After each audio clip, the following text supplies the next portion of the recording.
Dear Tina, my fellow co-host, the entire Women in the World team, esteemed guest, ladies and gentlemen. Thank you, Tina, for that generous introduction. You are a true icon of women's empowerment. Your work on how women can bring about transformational change in the world is truly amazing. The Women in the World Summit surely stands out as a lighthouse for millions of women across the world. It is indeed a privilege to be here today on the same platform as some of the most accomplished women from India and from around the world. To speak after such wonderful women can sometimes be overwhelming, but let me try. Why do I support women? And what does it really mean to me? Well, it's not about me. It's about uplifting millions of women in this country. Reliance Foundation directly impacts the lives of more than 2.2 million women in India. Through its initiatives in education, health, rural transformation, disaster response, and sports. Why do we do this? Is it philanthropy? Is it CSR? Of course, it's all of these, but much more. The reason I do this is because I owe a debt I will go far and deep to repay. All I'm doing is focusing on how soon and how well I can repay this debt. Allow me to explain what I mean. I was born in a family of 11 girls and 1 boy, a joint family. We were proud to grow up in a house that was free of gender bias. We were fortunate to be groomed as self-reliant, educated, free-willed, and disciplined children. I was interested in dance, so I pursued it and trained in Bharatanatyam. After my graduation, I wanted to teach, so I joined a school and started working as a teacher. When I was getting married, the only precondition I had was that I would continue working even after marriage. In my story, I had access to education, healthcare, and the opportunity to work. Most importantly, I could make my own choices for myself because of an environment and outlook that encouraged and enabled me. Unfortunately, millions of women don't have access to basic things like healthcare, water, sanitation, and education. Then there are those who, despite having all these, have no access to employment. And above all, they don't have the power to make their own choices. In India, women are discriminated against even before they are born. 700,000 girls are killed in the womb, and from there onwards, it's an uphill struggle for girls. The opportunity funnel just keeps on getting narrower and narrower for them. Over 1 million children below the age of 5 are lost each year, of which 300,000 die on the first day of life itself. Worst, a majority of them are girls. As a mother myself, I find this very painful to accept. Girls are neglected when unwell and not given priority for medical treatment in the family as compared to boys, leading to high infant mortality rates. More than 50% of girls fail to enroll to schools. Large number of girls drop out of school at puberty. One of the main reasons being the lack of separate toilets for them. Nearly 45% of girls in India get married before the age of 18. 70% of women are not part of the workforce. All these numbers paint a grim picture. We could have been one of these statistics. This could have been you, it could have been me. Yes, my story could easily have been just like theirs. But I got lucky. Let me explain how. First, I got lucky through a lottery called births. I was born into a family that gave equal opportunities to girls and boys. Then, I won a lottery called education because my family believed in the power of education, especially for girls. And then, I met Mukesh.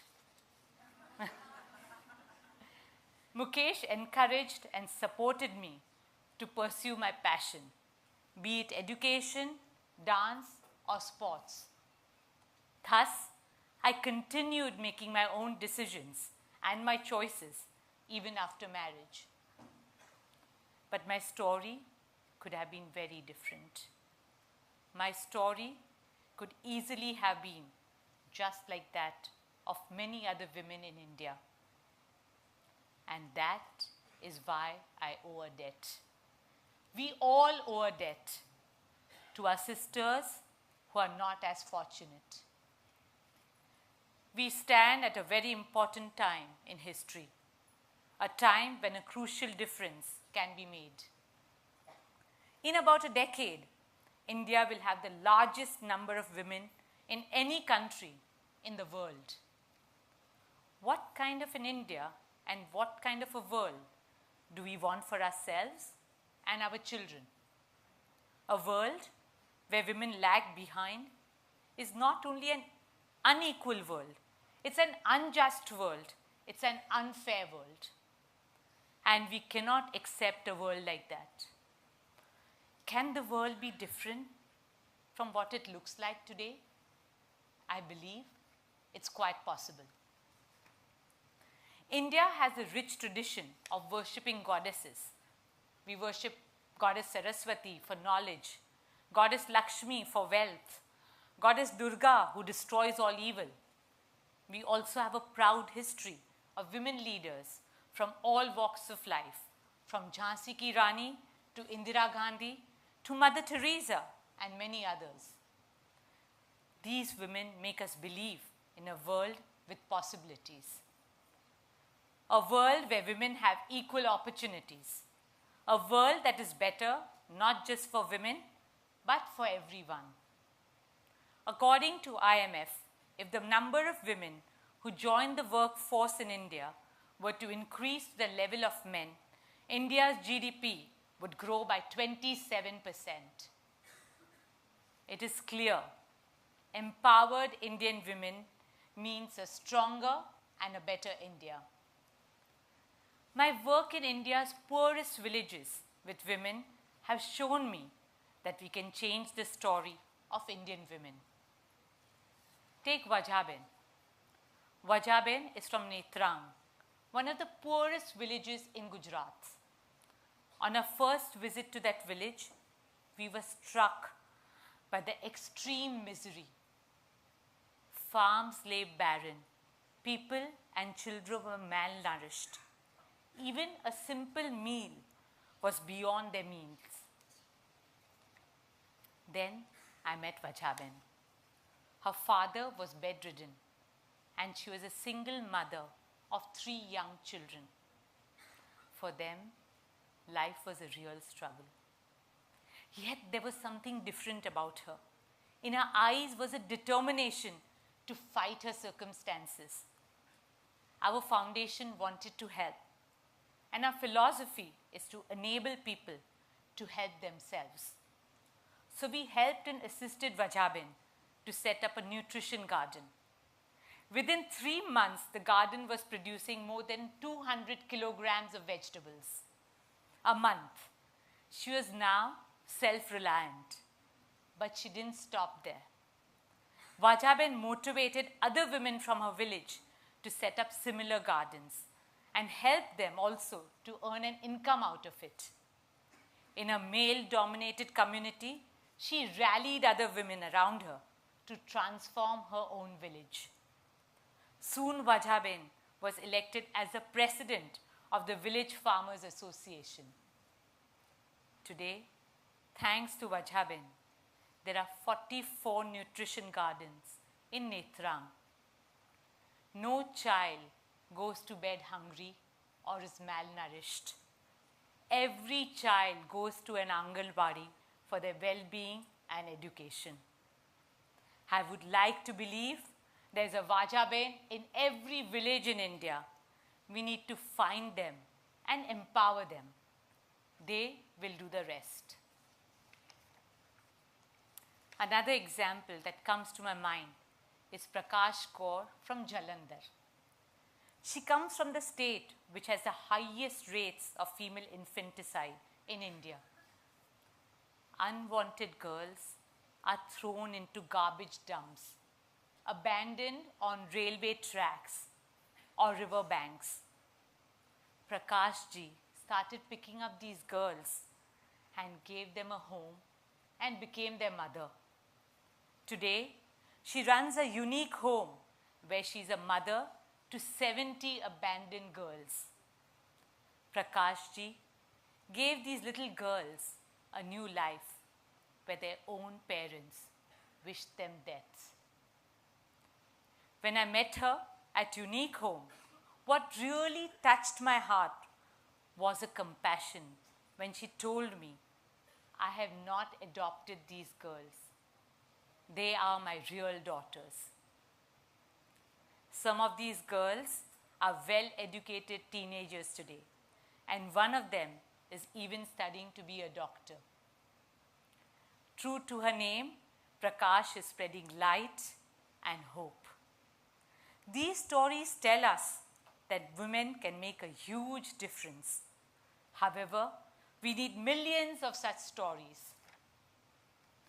To achieve this, we need the right mindset and the right tool set as a society and as a community. When I see people in this room and the commitment to women's empowerment, I know the future looks bright.